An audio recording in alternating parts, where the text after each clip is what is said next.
Okay, so let's begin the process. First of all, we need to select this element and make sure it doesn't have any styles applied to it. We want just the edges of this.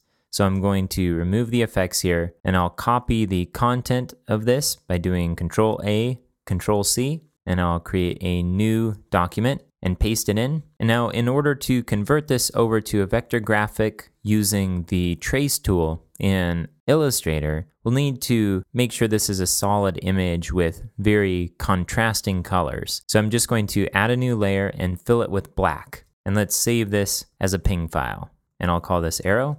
And what I'll do is drag over this arrow file to Illustrator to open it up. And with this selected, what I'm going to do is click the image trace button at the top, and then I'm going to click expand. And what this did was it separated out the colors into vector shapes. It has all of these shapes grouped together, so I'm going to right click it and select ungroup, and then I'll click somewhere in the artboard to unselect everything. And then I'll select all of the black triangles and delete them to leave behind just this one white arrow here. And now to save this without the extra borders that the artboard is giving it, we need to select the artboard tool, and then under presets, select fit to artwork bounds. And now we just need to save this as an SVG. So we'll select save as, so it doesn't save it as an Illustrator file, and we'll select SVG. Now I'm going to call this arrow next, and I'll just hit OK, leaving all the settings the same.